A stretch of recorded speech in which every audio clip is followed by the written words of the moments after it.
Okay, let's jump right into this explainer and completely dismantle everything we thought we knew about talent, success, and the whole myth of innate genius. I mean, if you've ever felt like you're sitting on a ton of untapped potential, or maybe you've bounced around between a bunch of different interests, wondering why you just haven't quite found your thing yet, well, you are in the exact right place. Today, we are absolutely unpacking Robert Greene's exact blueprint for moving from ordinary to truly extraordinary. Let's get into it. So are geniuses born or made? We've basically been sold this cultural narrative that historical heavyweights like Mozart or Darwin were just born extraordinary.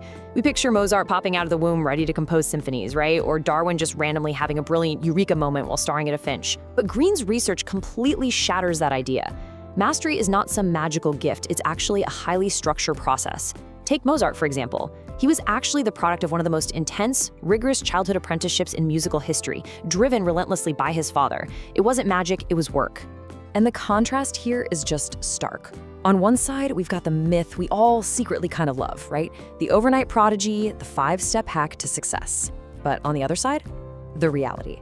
Years of intense process. You don't hit mastery quickly. You achieve it through a really rigorous, decades-long psychological journey. And it requires a serious willingness to push through periods of intense frustration. So, look, if you're hunting for a quick shortcut, this framework definitely isn't it. But if you want the actual proven blueprint for greatness, stick with me, because we're about to lay out exactly what this journey entails. Section 1. Defining true mastery. What is mastery? Okay, imagine a master surgeon in a chaotic ER. When things suddenly go completely wrong, they don't stop, pull out a medical textbook, panic, or even really consciously think about their next move. Their hands just move. Their expertise is quite literally wired into their nervous system. Or think about a master chess player. They glance at a board and just instantly sense the right strategy. Not by mathematically calculating every single possibility, but because their brain has been trained through thousands of hours to simply recognize the patterns. Mastery is that magical tipping point where you don't just have skills, you actually are your skills. Moving on to Section 2, your life's task, discovering your calling. Now, discovering your life's task isn't about taking some quick online personality test or visiting a career counselor. It's about uncovering a really deep instinctual pull. Think of Leonardo da Vinci. As a kid, he had this absolute burning obsession with observing nature and sketching exactly how things worked. It felt less like a conscious career choice and way more like a profound recognition of who he already was at his core. Greene makes the compelling argument that every single one of us has this exact same raw material hidden inside. If you're someone who's constantly bounced around between different interests, you really need to listen to stories like Martha Graham's. She completely revolutionized modern dance. And the crazy thing is, when she saw her very first performance, she didn't rationally evaluate it as a viable career option.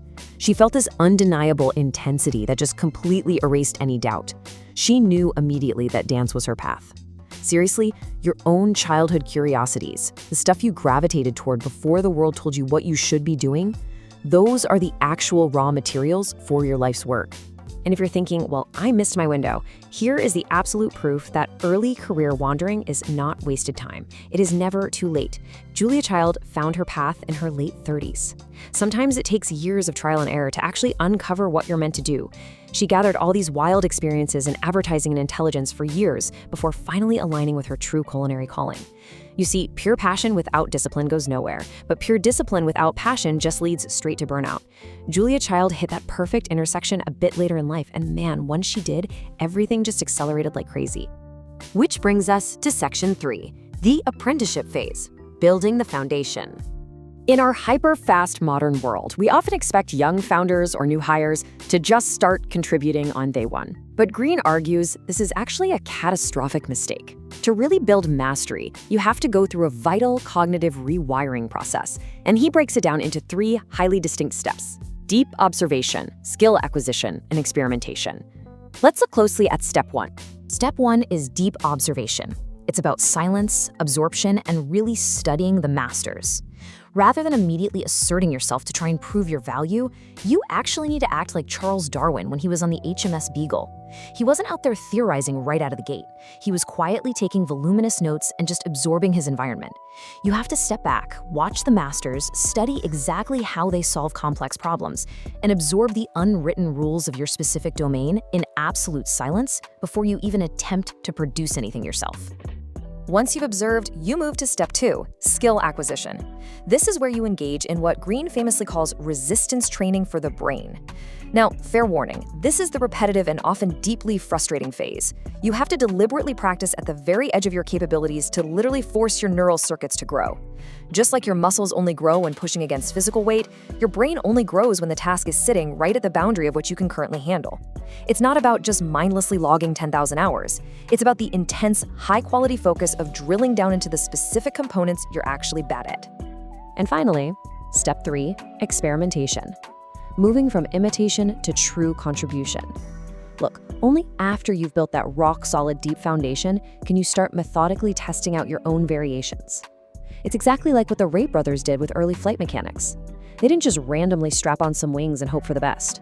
They spent years deeply studying previous pioneers, building up their foundation, and then they experimented so they could finally move from just imitating others to actually contributing something entirely new to the world. So, what's the goal of all this? It's about developing the inside-out perspective. The ultimate prize of this entire apprenticeship phase is learning your domain from the inside out. You transition from being an outsider who only sees those surface-level behaviors to an insider who deeply grasps the underlying principles. You end up understanding not just what the masters do on a daily basis, but exactly why they do it. Now let's talk about the roadblocks. Section 4, internal barriers, overcoming blocks. So the path to mastery is definitely not a straight line. Greene highlights 3 major psychological traps: poor social intelligence, the resistance, and the complacency trap. These are the big 3 that consistently cause incredibly talented people to plateau and essentially fail. Let's walk through these one by one so you don't fall into the same traps. Barrier number 1 is poor social intelligence. Listen, you can be a brilliant engineer or an unbelievably talented artist, but if you're naive about human power dynamics and you end up alienating everyone around you, you are simply not going to achieve true mastery. The world is full of other people, and guess what? They have their own agendas, their own egos, and their own insecurities. Failing to navigate the social and political dimensions of your workplace or your industry isn't some noble virtue of being focused on the work, it's actually a massive liability. Then we hit barrier number 2, the resistance. When you inevitably feel procrastination creeping in, or intense self-doubt, or that overwhelming urge to just quit when things get really hard, you need to realize something crucial. That resistance is actually a totally predictable sign that you are doing deeply meaningful work. Expecting this journey to be a breeze is just naive. The true master isn't someone who never feels the urge to quit. No, the master is the person who feels that urge intensely, acknowledges it's there, and just keeps going anyway. And that brings us to barrier number 3, the complacency trap. Honestly, this is probably the most common failure mode out there. You become competent, you earn a really good living, everyone says you're doing great, and you just stop. To avoid settling for good enough, you absolutely must maintain what Greene calls creative dissatisfaction. Think of Kobe Bryant. The guy was already an elite, legendary superstar, right? Yet he was still in the gym, training at 4 a.m., practicing the most basic moves hundreds of times. He never, ever lost the mindset of an apprentice. He consistently chose the discomfort of growth over the comfortable seduction of complacency. All right, let's make this actionable. Section 5, your first steps. Start your journey today. Practice number 1 is the life's task investigation. I challenge you to take just 1 hour this week to sit down and write out your history of childhood interests. Ask yourself, what were the activities that made me completely lose track of time when I was young?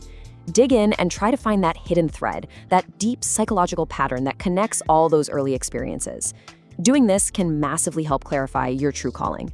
Practice number 2, adopt the apprenticeship mindset. Seriously, no matter how senior your job title is right now, commit to spending the next week observing way more than you assert. Challenge yourself to ask questions instead of just instantly providing the answers. Study the core principles of the masters around you with completely fresh beginner's eyes. You have to actively reconnect with that essential, humble learning orientation. And practice number 3 is the skill gap identification. I want you to identify just one weak foundational skill in your current field. Break it down to its absolute smallest component, and then spend some deeply focused time deliberately practicing it right at the very edge of your current ability. Don't practice the whole overarching skill, just zero in on the specific tiny part that you struggle with the absolute most. So are you developing toward mastery or are you coasting? I'm going to leave you with this provocative thought as we wrap up this explainer. Are you actively choosing to walk the difficult, deeply rewarding path toward true excellence? Are you pushing your boundaries and constantly studying the why behind your craft? Or have you quietly, maybe without even fully realizing it, just settled for good enough? Look, the path to mastery is completely available to you right now, but only you can make the decision to take that first step. I want to ask you a direct question. Have you ever reached a point of competence in what you do only to feel like you've just hit a brick wall? Do you feel kind of stuck in the complacency trap? You know the feeling. You've learned your job, you can do the routine totally reliably, but you aren't really experiencing any explosive growth anymore. Honestly, if you're just repeating the same year of experience over and over again, it's time to break out. So here is our literal roadmap for breaking past that wall today. We'll be hitting 6 sections. 1, beyond the apprenticeship. 2, the creative active phase. 3, surviving social resistance. 4, attaining true mastery. 5, the myth of youth. And wrapping up with 6, your path forward. Okay, section 1, beyond the apprenticeship, crossing the threshold. So in the first phase of any career, the apprenticeship phase, we're just building our necessary foundational skills. We observe, we practice, we absorb.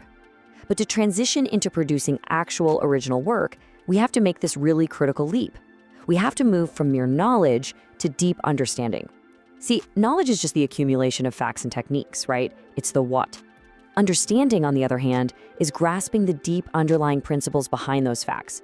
It's the why.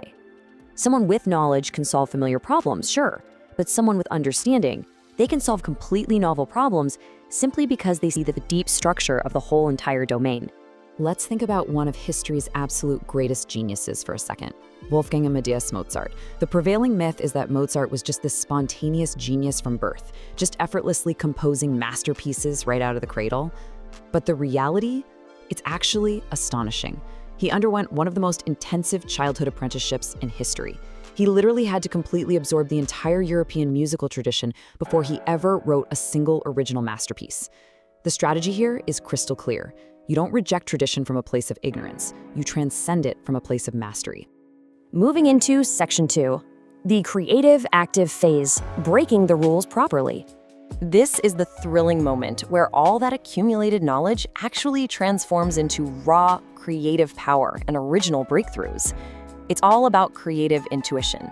We can define this as the unconscious delivery of a solution following intense conscious focus and the aggregation of deep knowledge. The absolutely crucial realization here is that those eureka moments, they aren't random bolts of lightning. No way. They are the direct result of your brain's complex neural networks processing deeply stored knowledge in the background, long after your conscious mind has actually stopped trying to force an answer. It turns out the conscious mind steps aside and the unconscious delivers.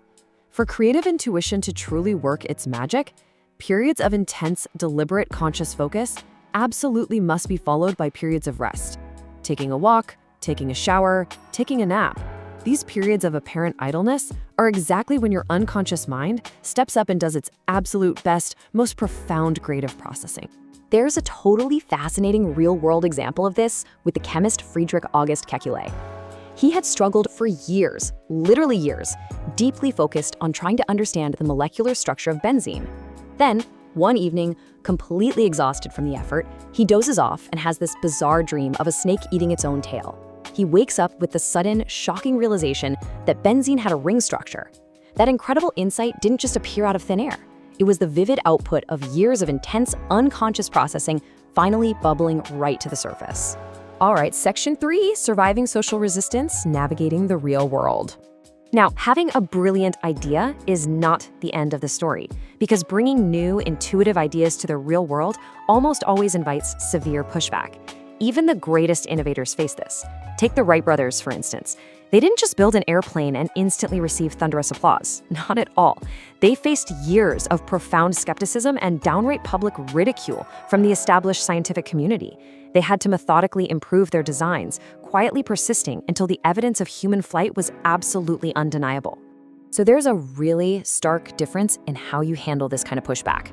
The naive innovator thinks their brilliant idea is enough on its own. They force their ideas prematurely, and they kind of lack the social intelligence to see how their very innovation threatens the status quo. The strategic master, however, they employ creative persistence and strategic patience.